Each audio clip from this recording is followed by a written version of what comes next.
Buenos días, jóvenes, ¿cómo están todos? ¿Cómo pasan estos días? Bien, este es el video completo sobre la tercera unidad llamada Derecho Público y Derecho Administrativo. Prácticamente con esta unidad amarramos la materia para lo que es el primer examen, el cual se podría estar llevando a cabo en la semana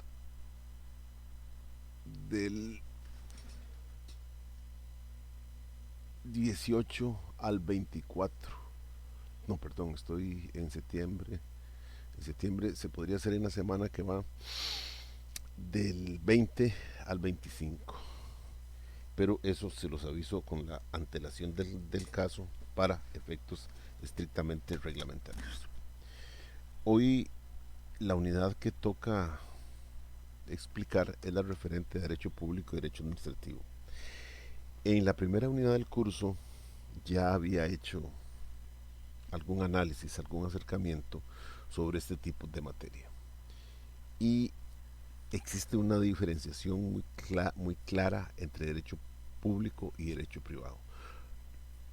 Por decirlo de alguna manera, derecho privado se encarga de las relaciones entre las personas y derecho público se encarga de las relaciones entre las personas y el Estado, es decir, entre el Estado y los administradores y los administrados, perdón.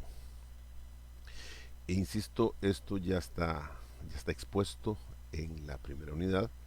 Por lo tanto, lo que vamos a hacer ahora es entrar un poco más al detalle de cómo funciona la administración pública principalmente, por cuanto la parte privada pues, nos pertenece a todos y es muy particular en esa situación. Una cosa es cómo el Estado administre y otra cosa es cómo los sujetos privados se administren. Son dos cosas completamente distintas. Pese a que en ambos casos hay ciertas regulaciones, existen más y más fuertes en el campo del derecho público.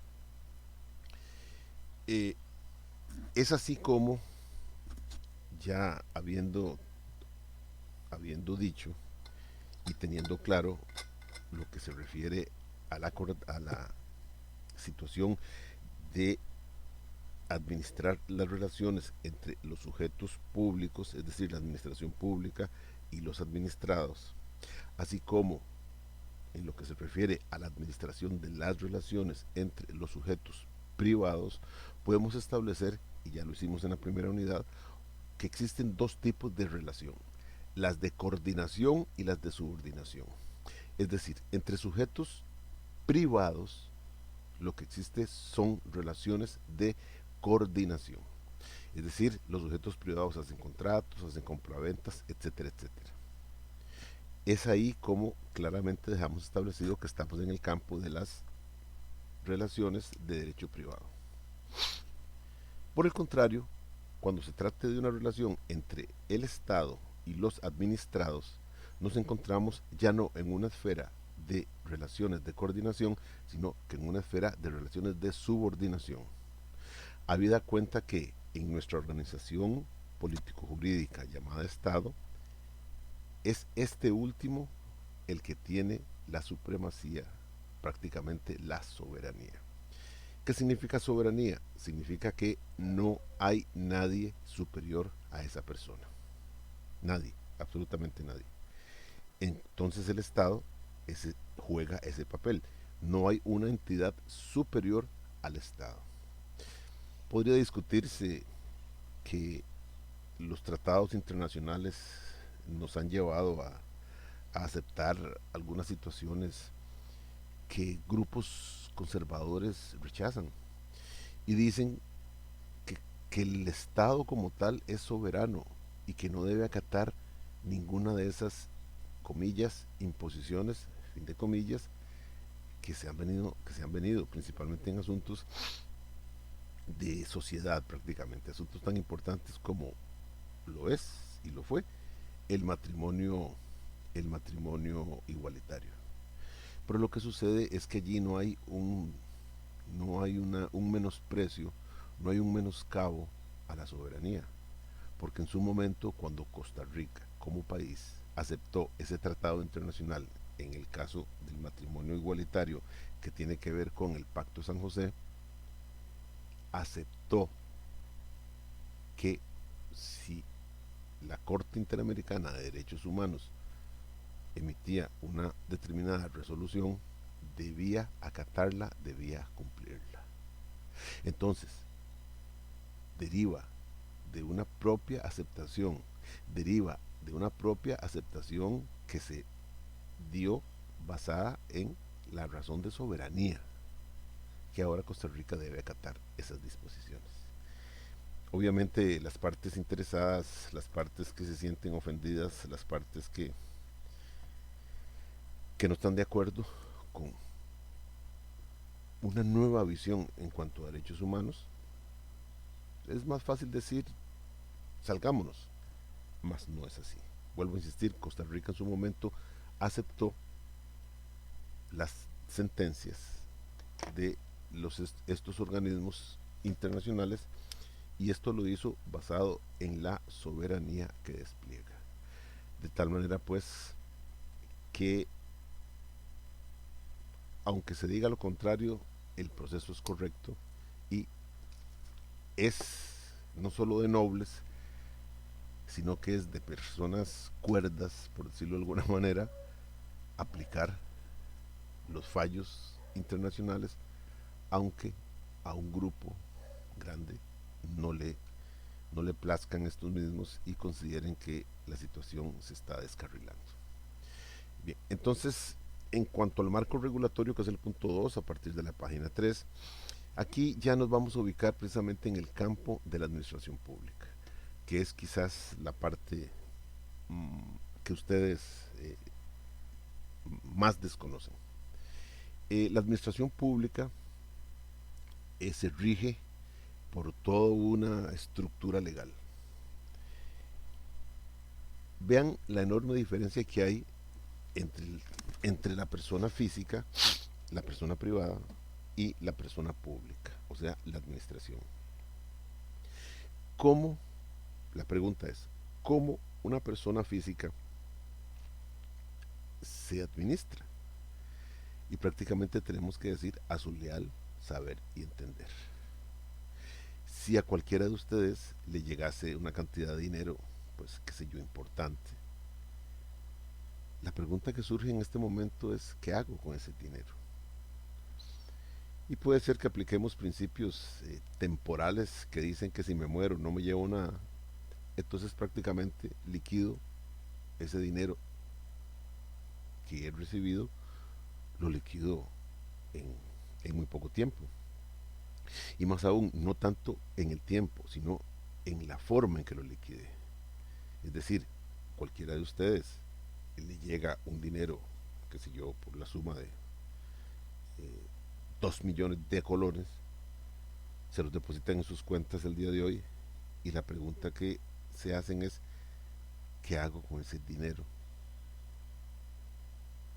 Y a partir de ahí, el límite es lo que ustedes puedan hacer con 2 millones de colones. Puede haber personas que sean muy de moda, entonces puede ser que adquieran eh, atuendos, ropas, zapatos por 2 millones de colones, y eso es total y completamente válido.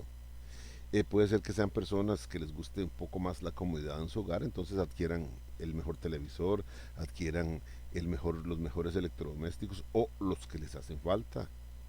Puede ser que sea una persona sumamente económica y lo que pretenda hacer entonces con el dinero es guardarlo. O puede ser que sea un administrador de negocios en ciernes y lo que haga con el dinero sea invertirlo. Es decir, hay todo un menú allí. Dependiendo de lo que signifiquen 2 millones de colones para cada uno de nosotros, veremos entonces cómo lo vamos a gastar o no. Perfectamente puede ser que diga, voy a hacer el viaje que he querido ir, que sé yo, voy a ir a Cuba, voy a ir a Europa, voy a ir a Guatemala, voy a ir a Panamá a gastar dinero. Todo eso se puede hacer, absolutamente todo, y no hay nada que obligue a. Es, por decirlo de alguna manera, la cordura de la persona la que le va a decir qué hace con esos 2 millones de colones. Pero no pasa igual en el Estado. En el Estado, cuando hablo de Estado, me estoy refiriendo a lo que se llaman administraciones públicas. No pasa igual. La administración pública está sujeta a toda una serie de normas y principios que conforman un elenco de leyes. Y de esta manera la administración pública se ve compelida a utilizar esos recursos en ciertas cuestiones. De hecho, difícilmente en la administración pública se van a encontrar recursos que no tengan un fin. No, los recursos que la administración tiene no solamente están previstos, sino que ya están prácticamente, bueno, como estamos en la situación que estamos ahora, ya sabemos que ya están prácticamente gastados. Entonces ahí estriba la gran diferencia entre uno y otro. Por eso lo que vamos a hablar a continuación es de cómo el Estado hace este tipo de cosas. Dice, el marco de regulaciones de las relaciones de subordinación se da a través de la Ley General de la Administración Pública, número 3227 del 2 de mayo del 78. Esta ley es prácticamente la que señala el camino de cómo se va a establecer la relación entre los subordinados y la administración pública.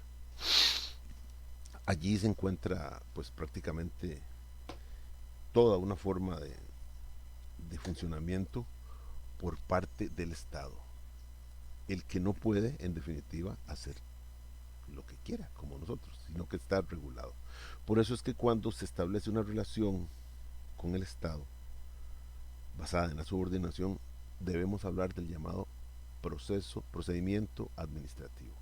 En otras palabras, el ordenamiento de la actividad de la administración en el trámite de las peticiones de los particulares ante ella para resolverlos, o sea, el trámite de aquellas decisiones propias de la administración tendientes a solucionar posteriormente un problema de la comunidad o de la administración misma.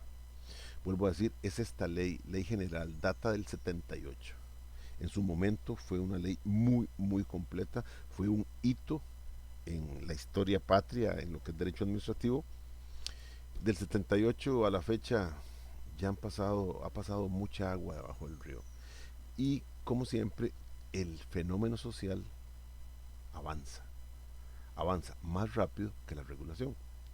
Entonces ya por ahí se escuchan aires, se escuchan palabras que dicen que llegará el momento en que hay que entrarle nuevamente a reformar todo esto para hacer un Estado más ágil, hacer un Estado más eficiente.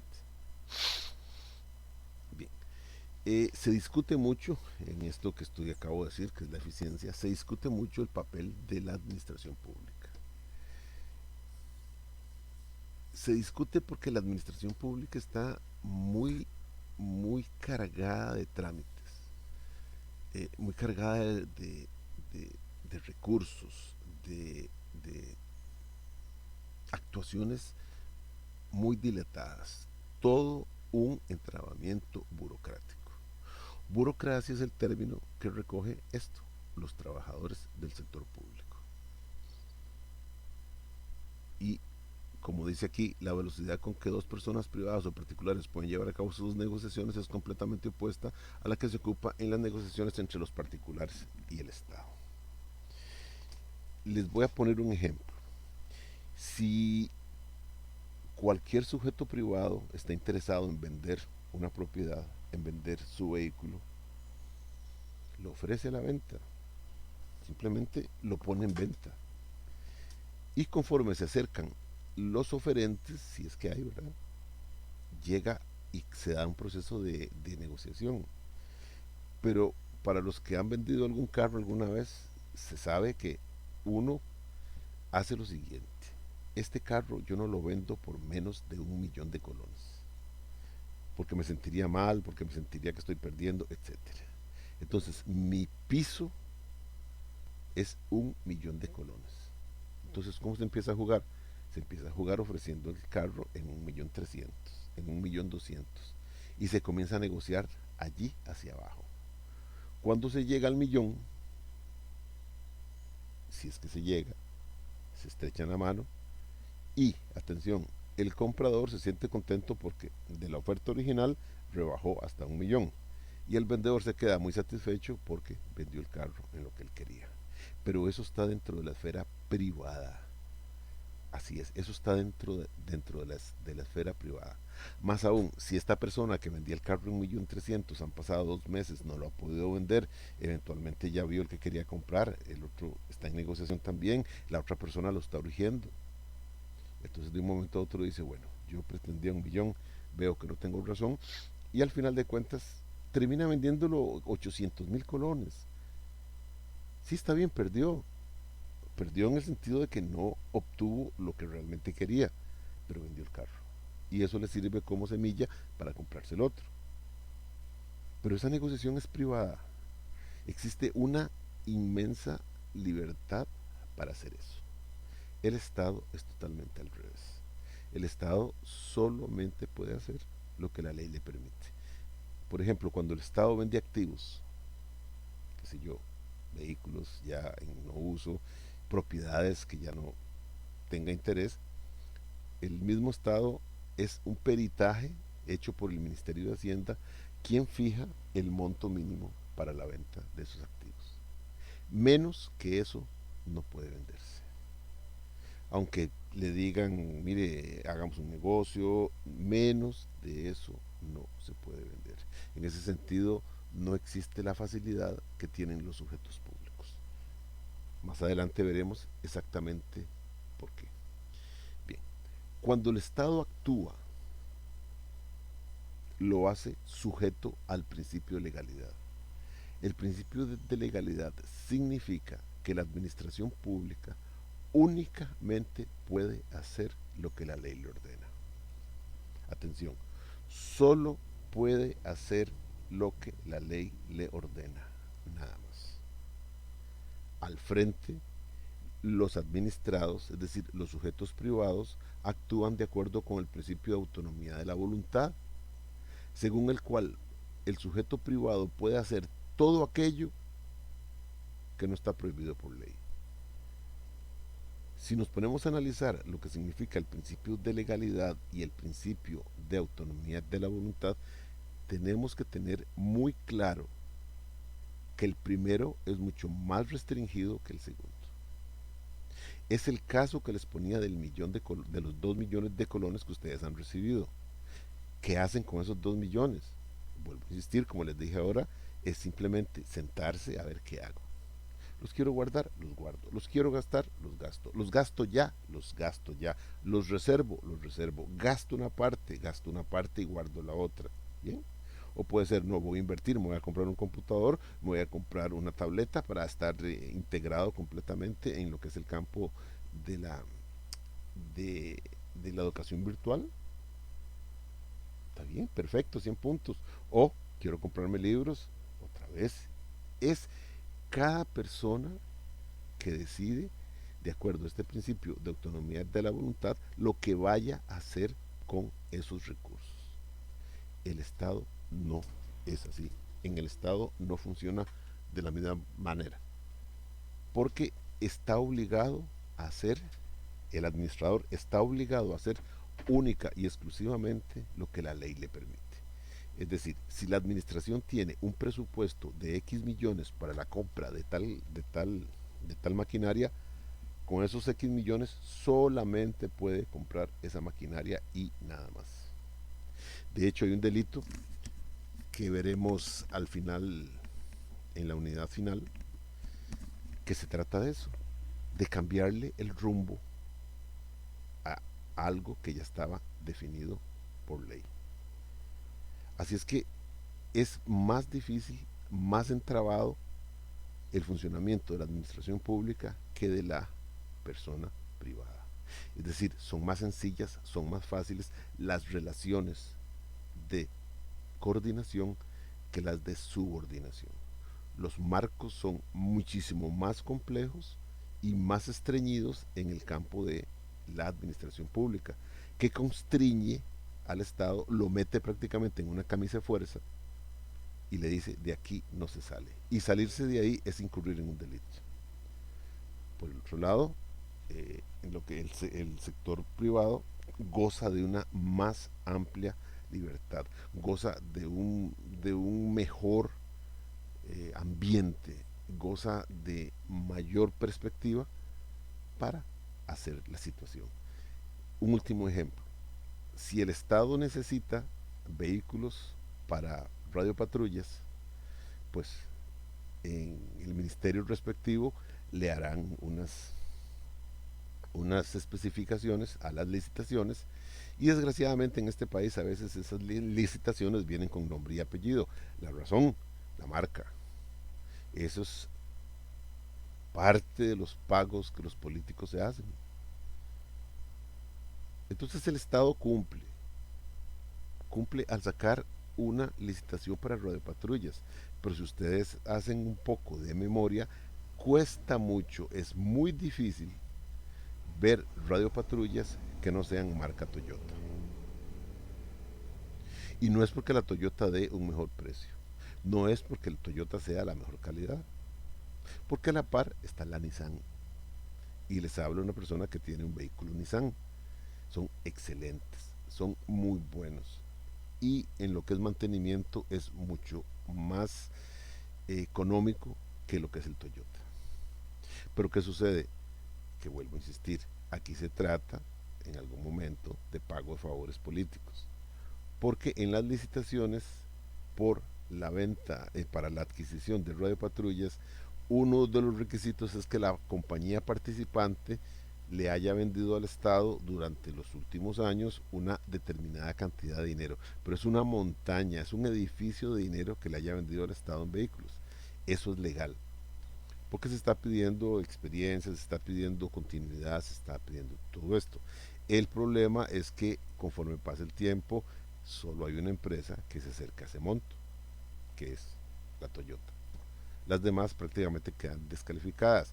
Si yo trajera, qué sé yo, una marca de vehículos muy buena, qué sé yo, pienso una italiana, la Fiat, y que la Fiat tiene ese modelo de vehículos mucho más económico, de gran calidad, no puedo participar, prácticamente quedo descalificado porque esa marca de vehículos nunca le ha vendido al Estado. Sin embargo, son cuestiones que en derecho administrativo se permiten y vuelvo a insistir, cuando los políticos se hacen empresarios o viceversa, es allí por donde marcha el asunto.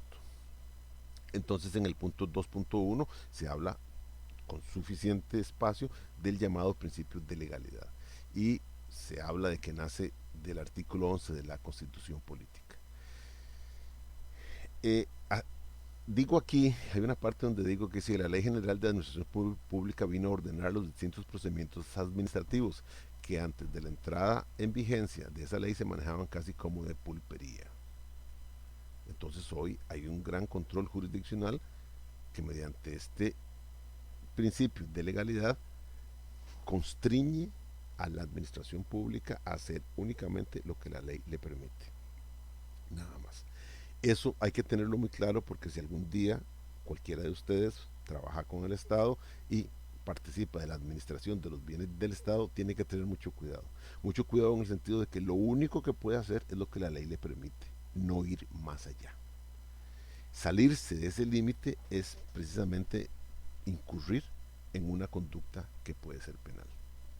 Bien, a partir del punto 3 se habla de los órganos colegiados que están en el artículo 49 y siguientes de la Ley General de Administración Pública.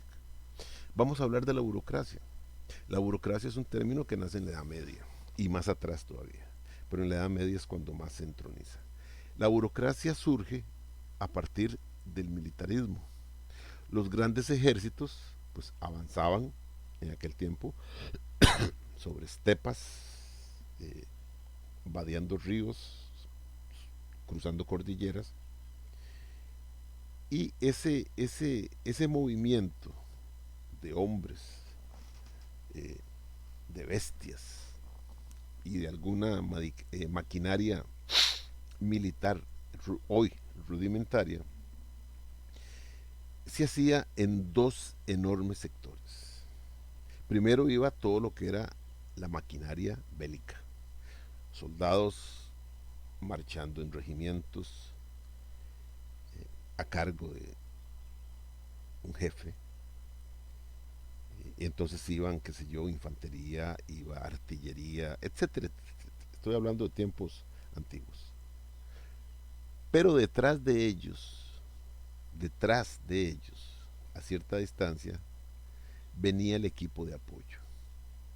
Llámese provisiones, llámese sanidad, llámese aprovisionamiento de armas, llámese comida, eh, todo este era otro ejército que avanzaba a la saga del primero y que era el que tenía que suplir todas esas necesidades. Ese ejército trasero, por decirlo de alguna manera, ese ejército que marchaba a la saga era la burocracia, que se encargaba de administrar las necesidades del aparato militar que iba adelante. Ese término sobrevive y ese término es el que hoy entendemos como el oficinista, como todo aquel funcionario público, todo aquel burócrata. Más adelante, buró se entiende como escritorio. Entonces a los empleados de escritorio se les llama burócratas. Y allí empiezan a miles de críticas porque cuando se trata del Estado en un salón hay 10 oficinistas, hay 10 burócratas, hay 10 personas trabajando en escritorio, pero haciendo el trabajo que perfectamente en una empresa pública podrían hacer 3 o 4, nada más. Pero eso ya es una conversación completamente aparte. Pero lo que empezó siendo el ejército que iba a la saga del ejército militar, que era el ejército de civiles que se encargaban de todos los detalles del mantenimiento de ese ejército militar, hoy es un ejército de empleados de escritorio. Por eso que se llaman burócratas y por eso se llama burocracia.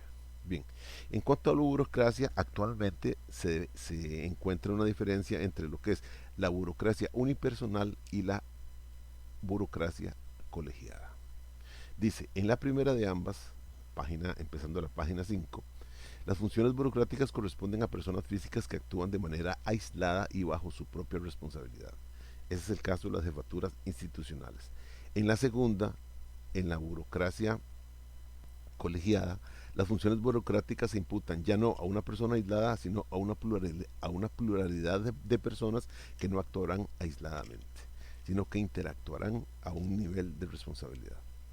Estos ya son, por ejemplo, juntas directivas. En las juntas directivas, pues no es uno, sino que son 7. Y la idea es que sean impares para que al tomar el acuerdo, pues lleguen, no haya empate. Dice, como puede verse en la organización colegiada, priva la voluntad de la mayoría sobre la minoría.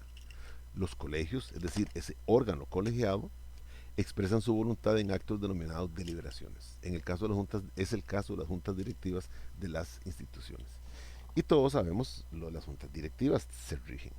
En los años 70 se establecieron las juntas directivas, se establecieron las entidades autónomas y se estableció lo que se llamaba la Ley 43, que en aquel tiempo había un bipartidismo muy marcado. Entonces, 4 de un partido y 3 de otro. Pero la idea es que fueran 7. La idea es que fueran 7 para que en el caso de que en votaciones no se llegara a un empate. Si ustedes preguntan hoy qué pasa si se reúnen ya no 7, sino 6 o 4, bueno, habría que revisar el quórum. Si se permitiera trabajar de 4 hacia arriba, si hubiera empate, el empate lo rompe el que preside. Por lo general, se hace una votación o resulta empatada, perfecto, se anula. Se hace otra votación y si esa votación vuelve a resultar empatada, entonces quien preside, que puede ser el presidente o el vicepresidente, romperá el empate votando doblemente por una o por otra posición. Es la única forma de salir del encierro y no quedarse. Pero vean que aquí, vuelvo a insistir, priva en el caso de la burocracia colegiada, priva la voz del órgano, no de la persona. En la burocracia primera, en la unipersonal, es una sola persona. En esta no, en esta son una junta directiva y allí manda, allí impone la mayoría. Luego hablamos de la responsabilidad objetiva de la administración pública y dice que hay que tener presente el artículo 190 de la Ley General de la Administración Pública. Esto para mí, en una opinión personal, tiene mucho que cortar, tiene mucha tela que cortar. La responsabilidad objetiva de la administración pública significa que por los hechos que cometan los funcionarios públicos, la administración pública en general es responsable. Aquí se trata de que, siendo la administración pública tan grande, tan grande, estando presente en tantos estadios de la vida, es más propensa a cometer daños, es más propensa a causar perjuicios. Entonces la ley establece claramente que cuando un funcionario de la administración pública cause un daño, cause un perjuicio, le corresponderá a él. Pero eso es como vacío. Le corresponderá a él, pero principalmente a la administración, resarcir esos daños o esos perjuicios. Un ejemplo aclara, él les puede aclarar todo. Piensen nada más que ustedes están estrenando su vehículo, un carrito pues bonito, moderno, si es del caso, del año, que lo están pagando con suficiente esfuerzo, o más de la cuenta, y un día son chocados, así pero salvajemente, son chocados por detrás. Ustedes estaban haciendo un alto y el carro que venía atrás perdió los frenos o el chofer se despistó o cualquier cuestión de estas y colisionó rudamente el carro de ustedes. Tan rudo fue el golpe que simplemente lo declaran en pérdida total. Bien, si usted lo tiene asegurado, pues el problema es mucho menor porque el seguro lo va a cubrir. Pero pensemos que no está asegurado. Pensemos que usted ya había pagado el carrito y que para ahorrarse el valor del seguro no lo tenía asegurado. En ese momento que usted recibe, bueno, pues que usted siente que le golpearon el carro y todo eso, usted simplemente vuelva a ver hacia el cielo y si usted es creyente, piense, diga, Dios mío, que sea un carro de la administración pública. Y usted sale de su vehículo, en el escenario uno ve que es un carro, pensemos que es una radiopatrulla que perdió el control, el tipo, lo que sea, prácticamente le destruyó el suyo, pues por ese lado, y usted no tiene seguro, esa es la premisa, siéntese tranquilo, se va a quedar usted sin carro, lo que le queda es un amasijo de chatarra, pero con el tiempo le van a pagar hasta el último céntimo de los daños y de los perjuicios causados. Si usted va a tener que pasar por todo un problema, va a tener que pasar por un proceso, todo eso, pero se lo van a pagar. Eso es la primera invocación que hago. En la segunda invocación usted se baja y por decir algo, y esto lo hago sin, sin, sin el ánimo de menospreciar, pero cuando usted se baja y vuelve a ver el carro hacia atrás se da cuenta que quien lo colisionó es un taxi pirata. Digo lo del taxi pirata porque ya he tenido la experiencia. Yo tuve un cliente que compró un vehículo y andaba el vehículo. Llegaba a la universidad, era guardia en la universidad con el vehículo. Y un día me llama y me dice que él se defendía pirateando. Y que un sábado que llevaba a una gente con las compras y todo para ganarse 2.000, 3.000 colones, fue detenido por la policía. Fue seguido por la policía y cuando el tipo se detuvo, la policía de tránsito se bajó y le quitó las placas y le hizo una multa por un monto escandaloso de dinero. Yo le decía, ¿cuál es el problema? Pague la multa. Me dice, no, ya la pagué. Entonces ya quedó, pida que le devuelvan las placas. Es que ese es el problema. Porque el carro yo se lo compré a una persona que simplemente le entregué el dinero y me dio las llaves. Y resultó que el vehículo pertenecía a un señor vecino de un pueblo más hacia el sur de Golfito, con el cual mi cliente nunca había tenido la menor comunicación. Y se enteró después de que antes de la persona que le vendió el carro a él, habían dos más que lo habían andado en esas mismas condiciones. Este tipo necesitaba el carro. Sin placas el carro no circula. Este tipo tuvo que ir hasta perdió 2 o 3 días yendo a buscar a este hombre allá al fondo del mundo. Insisto, de Golfito más hacia el sur, hasta que lo pudo encontrar, le pudo hablar y yo le decía, quítese el problema, dígale que le venda el carro a usted. Pero el amigo era bien agarrado, era bien codo, y lo único que le llevó fue un papel que yo le diseñé donde lo autorizaba a hacer los trámites ante eh, las oficinas de tránsito para recuperar las placas. Y les cuento ¿cómo se llama? Que tardó, bueno, y hasta le cobró. Creo que le cobró como 50.000 colones por firmarle ese papel. ¿Por qué traigo a colación esto?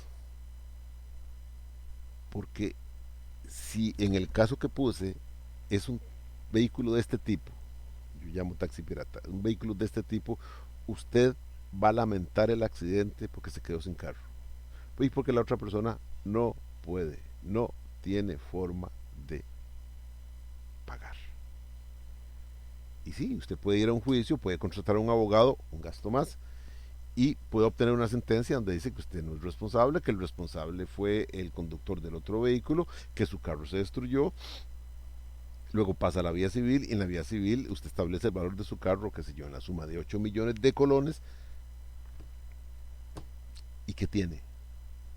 Se llama victoria pírrica. Tiene un papel donde dice que que esa otra persona le debe 8 millones de colones, pero no hay forma alguna de cobrar esos 8 millones de colones, porque no tiene plata. El conductor del taxi al rato ni sabe de quién es el carro, simplemente lo conducía para sacarle un poco de dinero y con eso sobrevivir y nada más.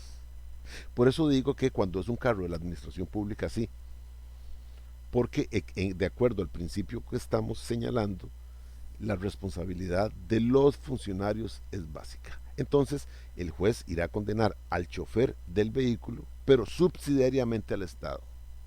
El chofer del vehículo es una persona que era chofer, que tiene un salario respetable, qué sé yo, ganará 1 millón de colones o poco por ahí, pero nada más, nada más. En cambio, el Estado no. Entonces, si usted logra el fallo, usted se presenta al Ministerio de Hacienda, hace un trámite X y en un tiempo determinado le pagan, le depositan a una cuenta, le depositan esos 8 millones de colones. La razón, los funcionarios públicos son responsables, pero hay responsabilidad solidaria de parte de la administración pública. ¿Por qué yo critico esto? Pues por una razón. Hay casos, por ejemplo, en que un funcionario público, pensemos en un maestro, abusa sexualmente de un estudiante. Yo pregunto, ¿qué tiene que ver el Estado allí? ¿Qué tiene que ver el Estado allí? Nada.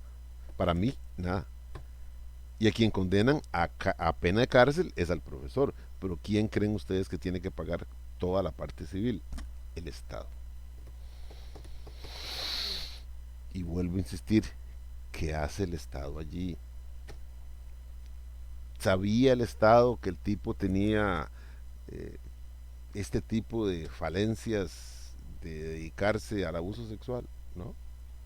¿Pasó las pruebas psicométricas? Sí. ¿Fue reclutado? Sí. ¿Obtuvo el nombramiento? Sí. Y de un momento a otro, pues, hizo el acto indebido y yo pregunto, ¿por qué tiene que pagarlo la administración pública? Así, por ejemplo, no sé si se han dado cuenta de estos últimos crímenes que han habido. Mataron a 2 turistas, una aquí en, ¿cómo se llama? En, en Tortuguero y otra en el Pacífico. Y el afán de muchos abogados por obtener dinero es tal que obviamente cobran los daños y perjuicios por la muerte causada en un vulgar asesinato, se lo cobran, número uno, al reo, al imputado, pero ese no va a pagar nada, ese está metido en la cárcel. Dos, a los hoteleros y 3 al Estado.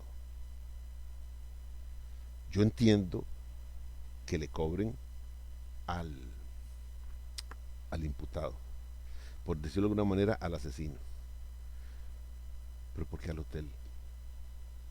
Entonces dijeron que es que el hotel era inseguro. El crimen no pasó en el hotel, el crimen pasó cuando la dama salió en la noche, a las 4 de la mañana, salió de su habitación, se fue a la playa, no sé si iba a esperar el amanecer o no sé qué iba a hacer, y allí pues se topó con la desgracia de que el tipo este merodeaba o lo estaba siguiendo, lo ignoró y pasó lo que pasó. ¿Qué culpa tiene que ver el hotel? Vayan ustedes a cualquier hotel de playa, vayan ustedes a cualquier hotel y ustedes pueden entrar a las 24 horas en cualquier momento. Ahí no hay una mamá brava que le dice, está aquí a las 11. Inclusive yo pregunto, mira, ¿a qué hora cierran? A las 10. Y la entrada, en el llavero que le dimos, tiene la llave de la entrada. ¿Ok? O no, siempre va a estar abierto. Bien. O cierran las puertas, pero está el guarda. Entonces usted a la hora que llegue, a la hora que llegue, guardará su carro o se va a pie o viene en taxi, toca la puerta, enseña, le dice al guarda que usted es huésped de la habitación X, pase adelante. Eso es todo. El hotel no puede, inclusive, ¿cómo se sentirían ustedes si el mismo hotelero le dice, mire, por aquí no salga porque esta parte es muy peligrosa? Es el hotel que se está echando, desgraciadamente está perdiendo clientes, está perdiendo todo porque está manifestando que la situación se vuelve peligrosa, lo cual obviamente ningún hotelero lo va a decir. Y cáiganse de espaldas. En tercer lugar, estaban demandando al Estado. Estaban demandando al Estado por X millones de dólares por el hecho de que el Estado no dio la suficiente protección.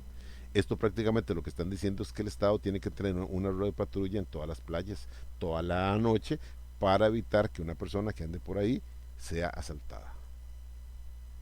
La idea es llegar siempre a lo último, llegar al Estado, porque el Estado paga. El Estado paga, a veces tarda, pero paga, paga, lo cual pues obviamente es una ventaja. Entonces ya para terminar esta parte, si algún día son colisionados de esa manera, cuando salgan del carro para ver quién los colisionó, insisto, si son creyentes, lo van a ver para arriba, abajo, donde sea, pero que digan que sea una rueda de patrulla, que sea un carro del ministerio, el Ministerio de Salud, el Ministerio de Trabajo, cualquier cosa, porque ahí usted dice, descanso, suspira, porque en su momento le será resarcido los daños y perjuicios causados. Pero si es un carro particular, cruce los dedos para que tenga póliza. Y si es un taxi pirata, llore. Llore porque acaba de perder su carro. Bien. Entonces, pues por ese lado, en el artículo 190 tenemos este eh, resguardado ahí por ley que dice la administración responderá por todos los daños que cause su funcionamiento legítimo y ilegítimo, normal o anormal, salvo la fuerza mayor, culpa de la víctima o hecho de un tercero. Vuelvo a insistir, a veces me parece que esto está pues sobredimensionado. Por eso es que se habla de que la responsabilidad es objetiva, de que el funcionario público, con intención o sin ella, con o sin culpa, causa el daño. Esa es la gran ventaja por un lado. En el punto 5 se habla brevemente de lo que es el procedimiento administrativo y eso está en los artículos 214 y siguientes de la Ley General de Administración Pública. Cuando hablamos de procedimiento administrativo hablamos de lo que se llama debido proceso, que es no un principio, sino que es una garantía de justicia y seguridad jurídicas que se ofrece a las personas cuando deben enfrentarse ante el Estado. Su fundamento legal se encuentra en las disposiciones de los numerales 34, 33 y 41. Esto significa que cuando el Estado llama a uno de sus, en campo laboral, llama a uno de sus funcionarios por un problema, o me llama a mí tributariamente, qué sé yo, por impuestos o cualquier cosa, hay un debido proceso que seguir. Y el debido proceso marca ciertas garantías que la parte tiene. En el campo laboral administrativo, cuando un funcionario del Estado le es achacada una causa, ya los relojes comienzan a funcionar porque hay un cierto término para resolver. Y si no se resuelve, se prescribe el derecho, perdón, prescribe el derecho de la administración pública para poder sancionar. Entonces es un trámite, es una situación bien complicada, partiendo del hecho de que ese procedimiento administrativo concede ventajas al administrado frente a la inmensidad del Estado. Eh, Dentro de los principios básicos, que ya los hemos estudiado también, encontramos el de inmediación, concentración, oralidad, contradicción, igualdad entre las partes y economía procesal. Entonces los trámites existen, los trámites se dan, pero bajo estos principios que acabo de mencionar, que ya han sido eh, estudiados. A partir del punto 5.1 vemos los recursos administrativos, es decir, cuando se hace un procedimiento administrativo, las partes tienen recursos, tienen derecho a recursos. Estos recursos son de dos tipos, son los ordinarios y los extraordinarios. El recurso ordinario es un recurso de revocatoria que se presenta ante el mismo juzgador y en el que se le pide, obviamente basado en situaciones de derecho, se le pide que revierta su decisión. Principalmente eso es antes de la sentencia, son cuestiones intermedias. Se llama revocatoria y debe plantearse en 3 días. Es el mismo funcionario al que yo le voy a decir que por favor cambie su posición, cambie su resolución, porque hay un error, porque yo considero que la situación debe ir por otro lado, o yo hago ahí el razonamiento. Y él verá si le da vuelta o no le da vuelta a su decisión. En un 99% de los casos se mantiene, no le da vuelta.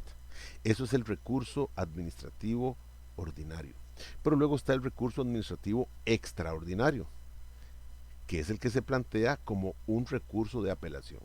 Cuando se presenta un recurso de apelación, el juzgador que está conociendo el caso deja de conocerlo y sube el expediente, pasa el expediente, transfiere el expediente ante el superior que va a analizar. Este superior puede confirmar, puede cambiar totalmente la resolución que estamos pidiendo. A veces pega, pero a veces no pega, porque por lo general es la administración pública y la administración pública es una sola. Pero en fin, la peor diligencia es la que no se hace y por lo tanto es importante tener claro estos dos recursos. Por último, ya para terminar, hay un tema que se denomina simplificación de trámites de la administración, en la administración pública. La administración pública es inmensa, es muy grande, enorme, enorme, enorme. Y uno tiene que, desgraciadamente no, uno tiene que acudir a distintas administraciones dentro de la administración pública. Esta ley lo que pretende es evitar repetir la presentación de requisitos, como una especie de banco de requisitos.